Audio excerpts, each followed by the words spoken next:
Hey friends, you're watching She's At It Again. My name is Tanya, and today I'm going to share with you how to make ANZAC cookies. Now they are spelled ANZAC, and that stands for Australia, New Zealand Air Corps. C-O-R-P-S.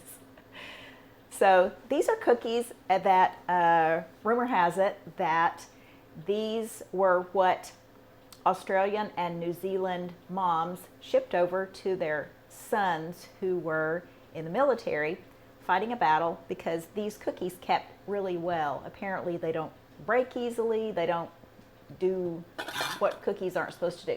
Okay, I'm going to scoot this back just so it won't be such a distraction. I've got two cameras going. Okay, so the first thing we want to do is take 7 tablespoons of butter. So I'm just going to take a stick of butter. I'm going to cut 1 tablespoon off because I'm a math genius. And a stick of butter is 8 tablespoons, so that leaves us with 7. And we're going to add about a tablespoon of honey to this. I'm just eyeballing it, but you are welcome to measure if you'd like. I'm normally a measurer, but not with this necessarily. I'm going to put this on a very low heated burner because we want our butter to be melted. So I'm going to put this little piece of butter back in the refrigerator so it doesn't melt while it's out on my counter. And we're going to take our baking sheets and coat those with some coconut oil.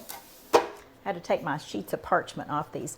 Now, these cookies, what might pique your interest is that these cookies have no eggs in them. So if you have someone with an egg allergy, these would be a good cookie to try.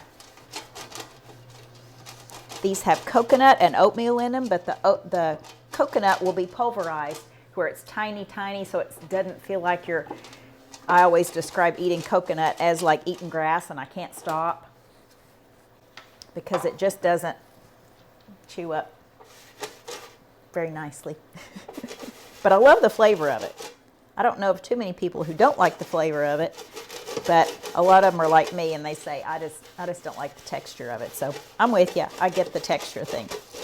Okay, I cannot remember. It's been a while since I've made ANZAC cookies. I used to sell the mixes in one of our local stores with they had organic ingredients in them, and people just can't find organic ingredient cookies hardly anywhere unless it's one of those things they'll say organic, and then you start looking at it and you're like, but this is organic stuff that I would never even buy. So anyway, all that being said, I haven't made these in a while, so I can't remember exactly how many it makes, but I'm going to grease 2 baking pans and set this one aside because we can always grease that later. So we have those done. Now what we want to do is pulverize our coconut, and I just have my little teeny tiny food processor that fits onto the bottom of my immersion blender, which is so handy.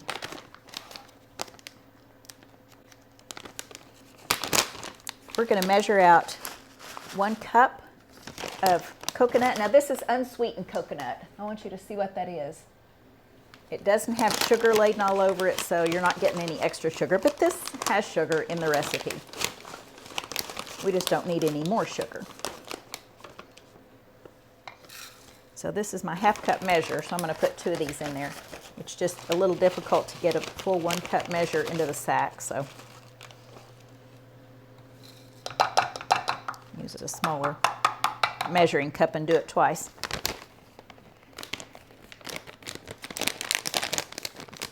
You'll have to excuse my washing machine. It's going in the background, so there will be some little music happening after a while, and that just means my clothes are done, but I won't leave you. I'm going to keep cooking.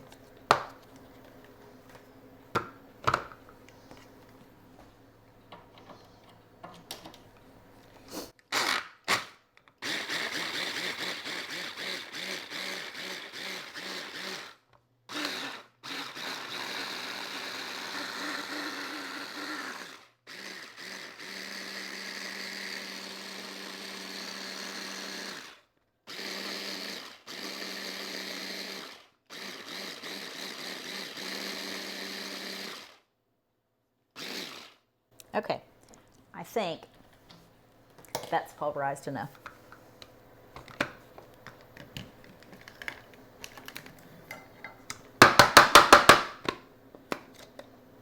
Oh yeah, that looks nice.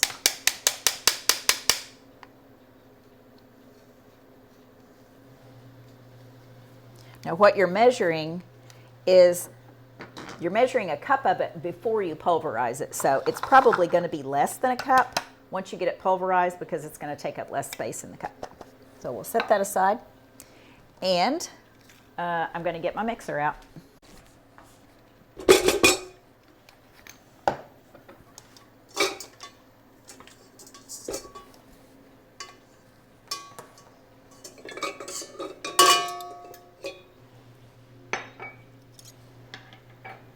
Many of you have your mixer sitting out on the counter, and that's great. I am not opposed to that at all. I would encourage you to keep it covered up, just because it gets so much dust in there. You don't realize how much dust that bowl collects until you go to fix something and you wipe it out and think, what in the world is going on there? So anyway, okay, we're going to set our mixer aside, and we are waiting on our butter to get melted. Let's see if there's anything else we can do in the meantime. Okay, we're going to measure out 3/4 of a cup of flour and 3/4 of a cup of sugar into our mixing bowl.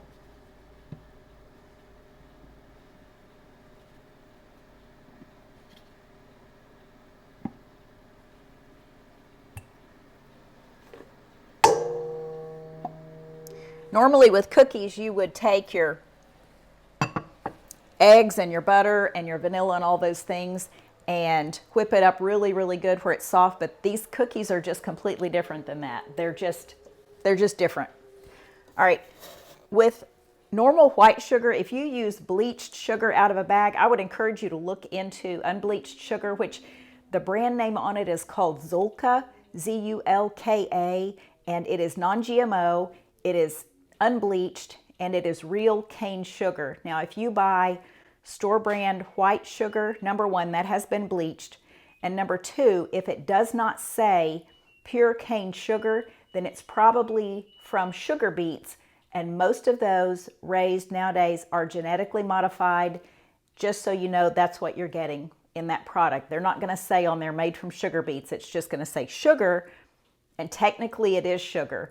But unless it says pure cane sugar, it's probably not. So just so you know, I'm not saying that's bad, good, or indifferent if you buy that. I just want you to be aware of what you're buying, because the marketers of these products are not going to tell you that information. So what would normally be 3/4 of a cup of sugar for these, if you're using a regular bleached sugar or even cane sugar in a bag, translates to, if you use unbleached sugar, for some reason this Zulka just seems sweeter to me and to other people who have tried it. It's not my imagination. Everybody tells me that's tried it.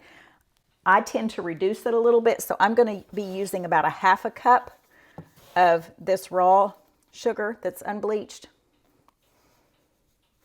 instead of 3/4 of a cup. So we'll just put our flour and sugar right in there.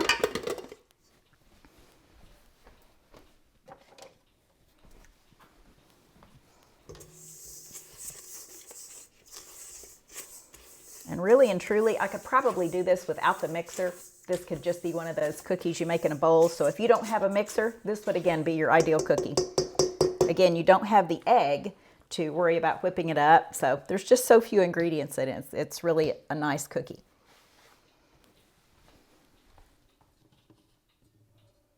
Okay, that's just about melted. All right, we're going to put our 1 cup of our coconut in there.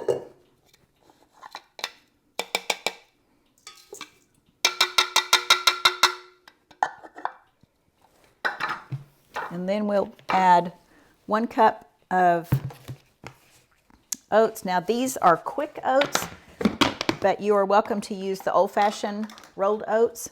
Either is fine. So 1 cup of oats. And remember, this is my half cup measure.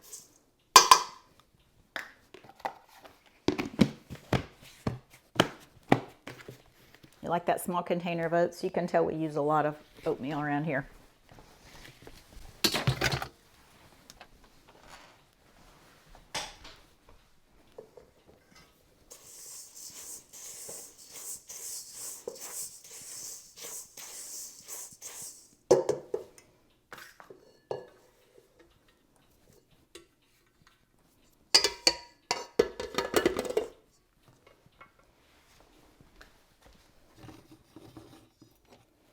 All right, I'm gonna put I have a little pan right here. That's my cute little pan. That's one of my favorites.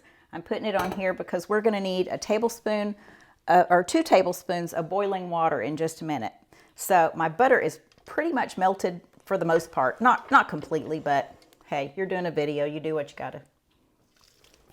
We're gonna put that mixture in there, and that is the 7 tablespoons of butter and the 1 tablespoon of honey.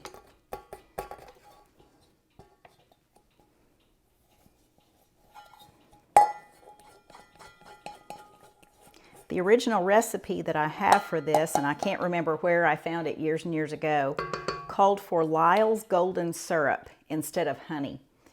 And I found Lyle's Golden Syrup at one supermarket that I looked in, and I thought, okay, this is not something that's readily available. So to the best of my knowledge, they just wanted an invert sugar, and what that means is something like honey or molasses or golden syrup, something like that, that will not harden or become dried out. So an invert sugar would also be something like brown sugar because it has the molasses in it. The molasses is your invert sugar. Okay, I'm going to plug our mixer in and just give this a stir.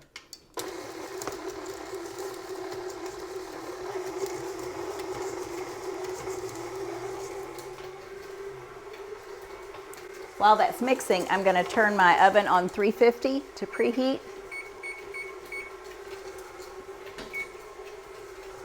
And I always turn the light on when I turn the oven on just to make sure I don't have anything in there, because I've been known to store rolls in there from the night before just to keep them from being in the kitchen and drying out. And yeah, we heated those rolls up real quick.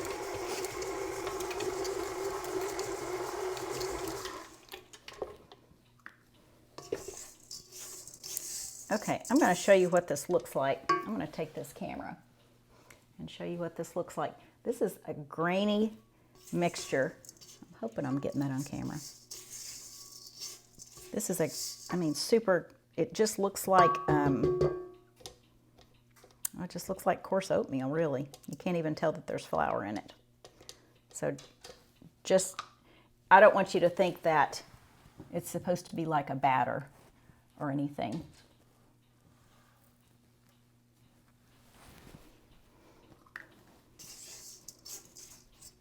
It is just it's kind of a dry, crumbly mixture.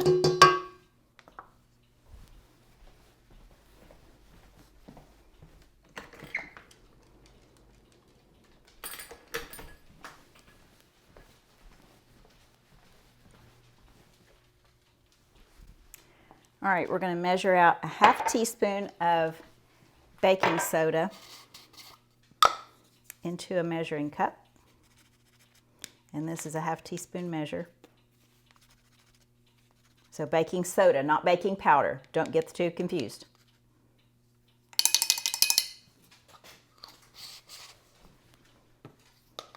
And we're going to put 2 tablespoons of boiling water in this.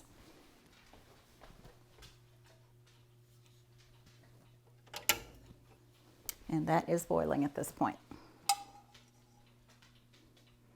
So there's 1. And there's 2.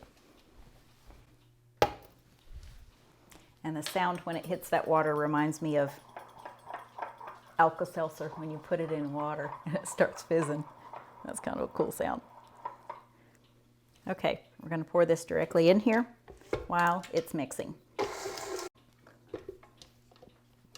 I'm not entirely sure why I even got the mixer out, because you do not actually need a mixer for this. That was just kind of a waste of turning that on, because this could easily be mixed in just a mixing bowl with a spatula. I always forget how easy these are until I make them.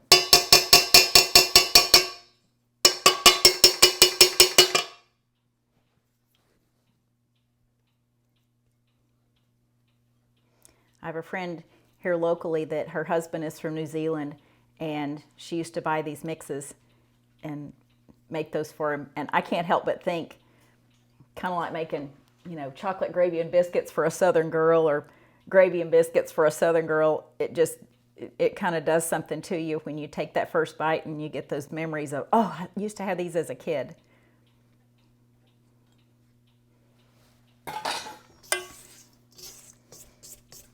My sister and I talk a lot joke about when we get together and we'll have some whatever, and we start making up things that we used to eat as a kid.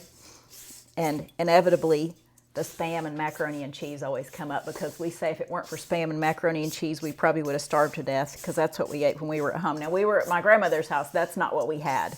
We had everything at my grandmother's house. Well, everything except for a casserole. We didn't have casseroles, but we had meat and all kinds of vegetables, everything. And we didn't do salads either. We were not salad people, but we did lots of meat and vegetables and things like that. Okay, there's something on the bottom of my pan. I'm not sure what it is though.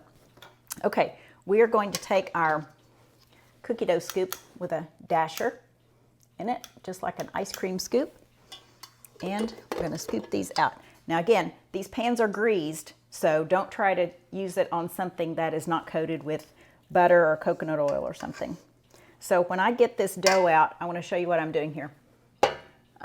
I take it and I get the dough in it and I press it up against the bowl to make the scoop level. Then we just scoop them out on there.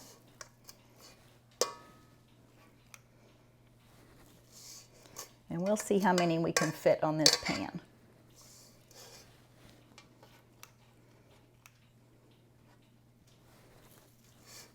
You are welcome to roll these out with your hands just into a ball and put them on here. Maybe flatten them out just a tiny bit. But I like using the cookie dough scoops. Number one, because it kind of makes them all the same size, especially if you have kids in a group and they argue about who's going to get the biggest one. It really throws them for a loop because they're all the same size. And number two, it just keeps your hands out of the cookie dough. Keeps from making such a mess.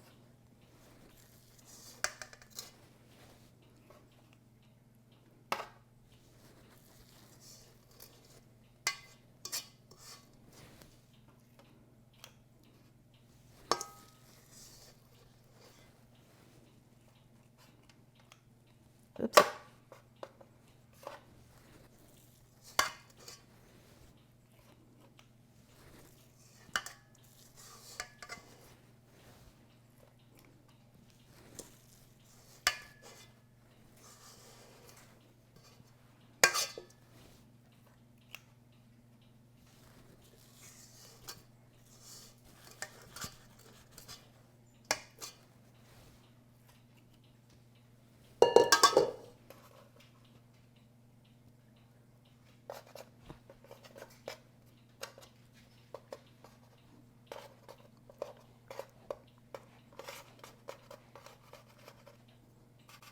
And as you know, I don't make just a ton of desserts, particularly because I don't like the way the sugar affects me.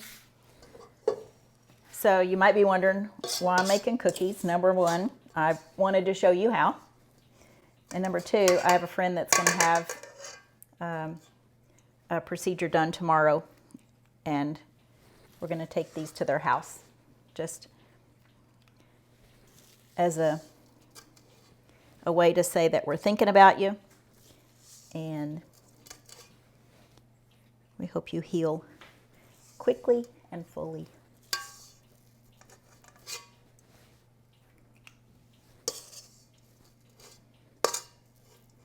Okay, I think these might fit on 2 baking sheets. Sometimes if I have 2 baking sheets full and I have, like maybe 4 or 5 left, I will scoot those things around to make sure they all fit on there, because there's no way I'm putting 4 or 5 cookies on a different baking sheet.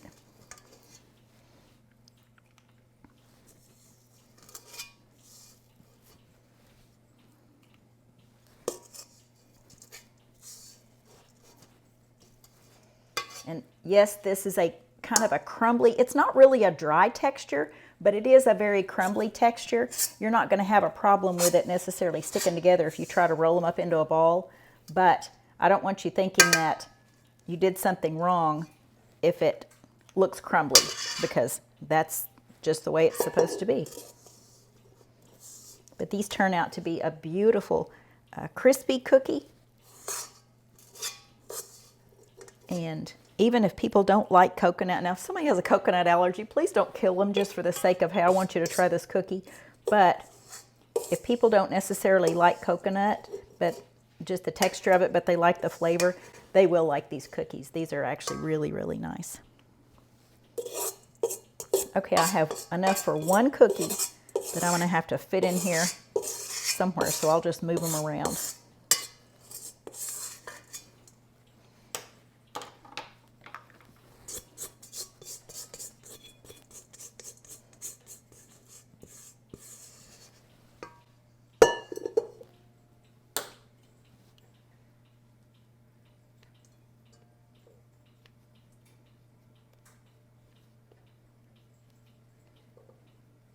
It started to rain outside. It's really dark out there this morning, and we are so, so grateful for that rain. But my doggies are terrified of the rain, particularly if it thunders. You can tell if it thunders because they will look for somebody to jump up in their lap. But they're both inside the kitchen. Normally one of mine likes to go out in the sunroom while I'm making videos. I'm not sure why, unless she thinks I'm going to video her and she's shy. But she came back in a while ago, so I knew it was probably starting to sprinkle. But we are loving that rain. And for those of you out there who need rain desperately and aren't getting it, my heart goes out to you. Because our yard was kind of dry and crunchy for a while, but that rain came about a week ago, the first round of it, and oh my goodness, it's like the grass was singing. That it could not have been prettier. It looks like a golf course out there right now. All right, we'll get these shaped up around the edges just to make them look pretty since they're a gift. And we will wait for our oven buzzer to go off for it to preheat, and then I'm going to pop these in the oven. So I will turn my cameras off. I'll turn them back on when they come out of the oven and let you see what they look like. So bear.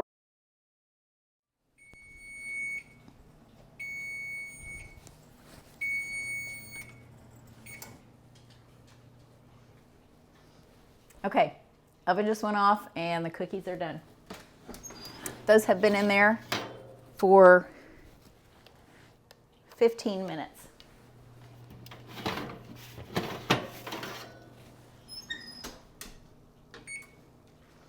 Okay, I want you to get a look at these. Aren't those pretty? Okay, we're going to let these cool on the pan, of course. Grease cookie sheet, always let them cool on the pan.